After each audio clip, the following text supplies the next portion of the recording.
Good afternoon. One of the reasons why we have a little bit on the delay today, why we're an hour late, is because I was this morning at the Rebbe's OL, being that today is the 26th yard site, the 26th Lula of the Rebbe. Gimel Tammuz, 3 Tammuz, in 1994 is when the Rebbe's physical body has parted. And today, thousands of people are visiting the Rebbe's resting place in Queens. Due to the circumstances, we don't have much time to be at the actual resting place. There's just a line that goes in and around, and that you're able to at least bring your note and drop it there. But as we know that the Rebbe tells us that especially on the day of the yard site it's a special time and a special omen for that soul, and a time that we connect with the departed. But as we know that the Rebbe promised us that he's not departed from us spiritually, that he's there guiding us and connecting us spiritually as well. So today, we're going to focus and talk a little bit about the Rebbe, as we've continued to talk about from the past few days. But today, we're going to take it a little step further about what the Rebbe means to me, to you, and why we're here today. And as you can imagine, the Rebbe is a very integral part of our life, as the reason why we are here, and as shluchim, as emissaries of the Rebbe in Quorum, is because of the Rebbe's mandate and mission. As Rabbi Jonathan Sachs used to say, he says, Hitler searched out every single Jew with hate. Lahavdil, the Rebbe searched out every Jew with love. The Rebbe wanted that every single Jew, wherever they are in the world, should have a place that they can call home. What is it that the Rebbe saw within every individual? They say a story about a fella who comes into his doctor. He's dressed into a whole Napoleon costume. And he comes over to the doctor and he says, Doctor, I got a problem. So the doctor asks him, yes, I see you have a problem. So he says, listen, I'm the Emperor of France, but my wife's got a terrible problem. She says, what that problem may be? She thinks she's Mrs. Schwartz. One of the biggest things in life is that we struggle with who we are. One of the reasons why people are maybe so judgmental about others is because we perceive the person for something that they are or they're not. Or the biggest problem that we may have about ourselves is that we perceive ourselves to be something that we're not. The Rebbe was able to help us navigate and see ourselves and see every Jew for who they truly are. And we discussed many times, in Judaism, we know that there's a body and a soul. The body is the external and the soul is the internal. The body is the physical while the soul is spiritual. The Rebbe was able and focused and zeroed in on the spirituality of the individual, on the soul of that unique individual, taking away and seeing it for what it is. As we discussed yesterday, the Rebbe saw this world as a garden, not only as a garden, but a place of beautiful fruits. A place where every single individual has a unique challenge and mission that God has given them because of the beauty of their soul. The Rebbe believed that every single person can accomplish to bring about salvation to the world, and always mentioned and continued to say and quote the Rambam, Maimonides, that one has to view the world as if it's on a balanced scale, and your one mitzvah can tip the scale and bring salvation to the world.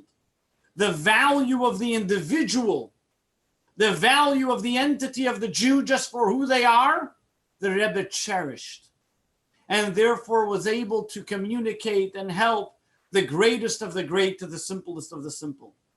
The Rebbe gave equal attention to the great Torah scholar and to the simplest child, each one catering and dealing with their needs. The story told in the Talmud about, in the time of the destruction of the temple, there's a story about when they came to destroy the temple. The Talmud tells us in the tractate of Sukkah, there was a woman, Miriam, the daughter of Bilgah, who this woman gave up her Jewish religion and married a non-Jew, a Syrian Greek military officer. And when the Syrian Greek army invaded the sanctuary, she was there doing a terrible act in the actual sanctuary with the Syrian Greek soldier. But then she took her sandal, went to the altar, and banged on the altar and said, Lucas, Lucas, wolf, wolf, how long will you consume Israel's money but not come to their assistance in their time of distress? Now the Rebbe takes the story and said, look at the story. Any other person looking at the story for face value sees that this woman, Miriam, was a disgrace to the Jewish people. She went and gave up her religion. Not only did she give up her religion, but she joined and married the enemy of the Jews, those who ought to destroy, and went and destroyed the Holy Temple. And then she comes and bangs on the altar and says, Lucas, Lucas, wolf, wolf, how come you don't come help your people in distress? But the Rebbe takes a whole new angle. And the Rebbe says, 1 second. Why did the Talmud share with us this story? We know that the Torah doesn't even talk about the impurity of an impure animal, doesn't elaborate. Why then would it elaborate and tell us the story about a woman who gave up her religion, who especially came from a Kohanic family? What lesson does the Talmud tell us from this?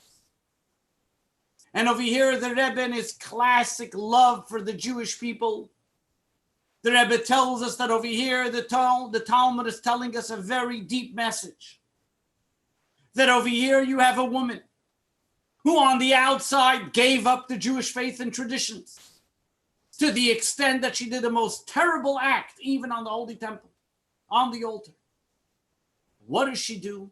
She sees the Jewish people are suffering. She takes her sandal, bangs it on the altar and says, Lucas, Lucas, referring to Almighty God. Wolf, wolf, asking of God. Where are you to help the Jewish people in their time of distress when the temple's being destroyed? The Rebbe tells us that look at this woman. Externally, she has fallen to the lowest level. But on the inside, her soul is glowing.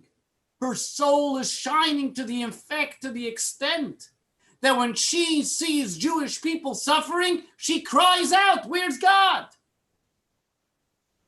Her soul is yearning to be connected.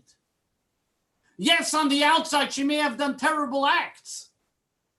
Even in a situation where she has done terrible acts, even while she's standing in the Holy Temple together with this non-Jewish Syrian Greek soldier who's destroying the temple, she still feels pain. She still has that belief that she's connected.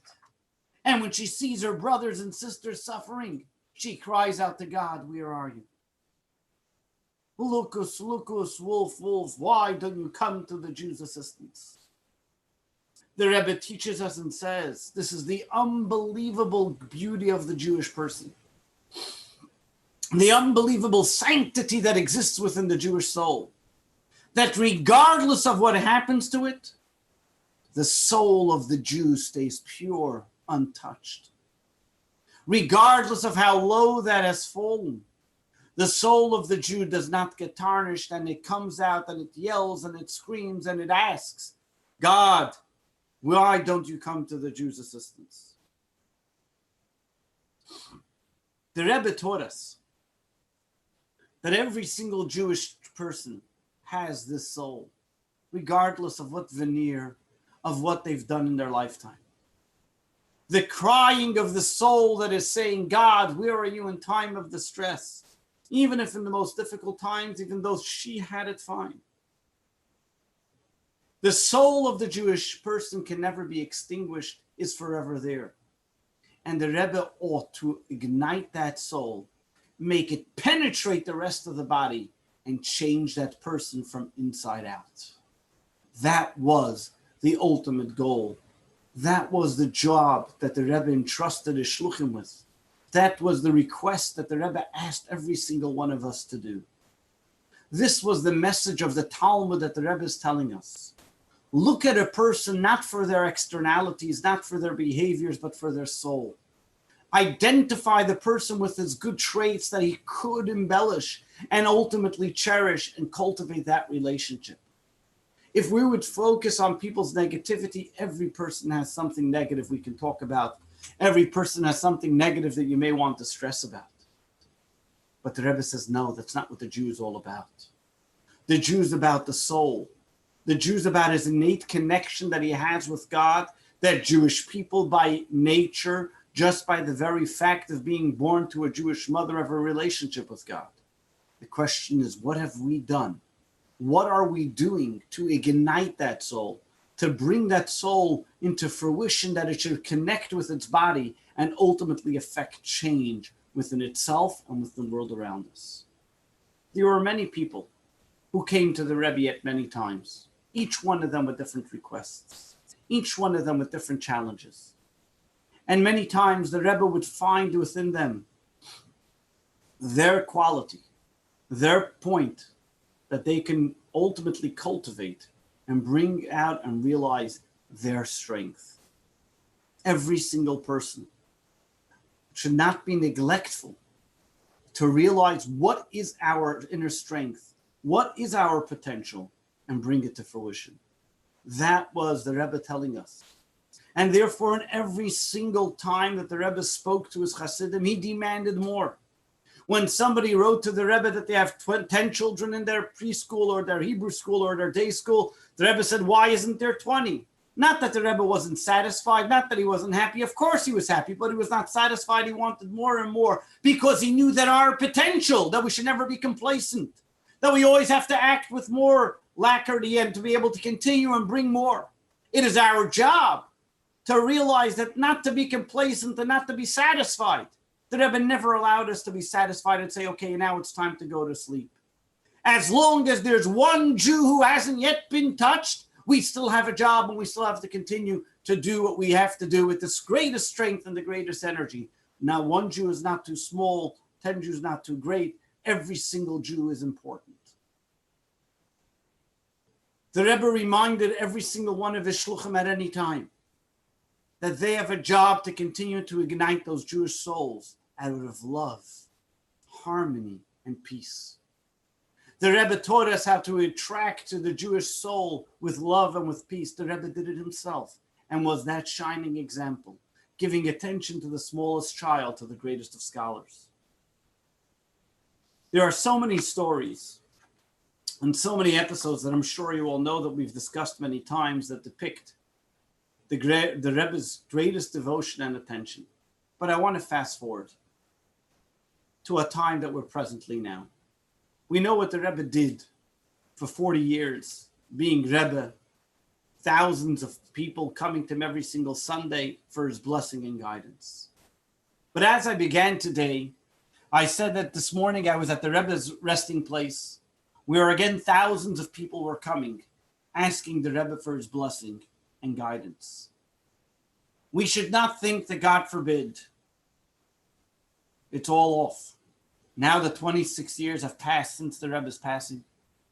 The Rebbe told us before his passing that he continues that a tzaddik is ever more present in the spiritual now that they're not limited in a physical body.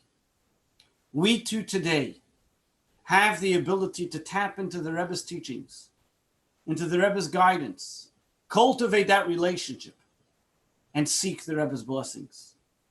When we do and follow the Rebbe's directives, looking at every person, non-judgmental, with love and with joy, serving God with joy, seeing every person for their quality of their soul, cultivating and igniting that soul, we then continue to enhance our relationship with the Rebbe. We continue to cultivate our relationship as a Rebbe to a Chassid. As once there was a group of college students who asked the Rebbe, what is a Rebbe? And a Rebbe responded to one, a Rebbe is that energizer, that generator that helps us relate and have a better relationship with God. The Rebbe is the match that gives us the ability to ignite our soul. We today can tap into that resource as well. We have the ability to feel that energy and get that guidance, get that match, get that ignition. It's, are we living to our opportunity? Are we living to our potential? Are we answering the call that is knocking on our door? Over here, the Rebbe reminds us in Gimel Tammuz on the 3rd of Tammuz, 26 years later, we see that Chabad The Rebbe's influence on the world continues to blossom, whether it's in the realm of politics or the realm of social service or anything maybe in between. The question is only, are we answering the call? Are we listening to what the Rebbe is asking us? Yes, my dear friends, we need to answer the call. It's not just for rabbis, not just for lay leaders, every single one of us. The Rebbe believed that every single person in this world is an agent of God to make this world a better place. The Rebbe believed in every single one of us and said that each one of us, I can say probably the Rebbe believed in us better than we believe in ourselves. And he said that we can change the world. He tasked us with a mission to bring about Mashiach. We have to ask ourselves, what did I do today to make this world a better place? What did I do today to help cultivate my relationship with God, between me and God and between me and my friend? What did I do today to bring about the coming of Mashiach even closer? I close with this, my friends, that God bless us all, that we realize our potential, never underestimating ourselves, seeing ourselves for the godly soul that God has given us and the godly infinite capability that we can achieve, making this world a better place, changing the world, fulfilling the Rebbe's prophecy, bringing about the coming of Mashiach. May it be now. Amen. Thank you so much for tuning in. Tomorrow, 1 p.m., lunch break with the Rabbi, an overview of this week's Torah reading. Have a wonderful day.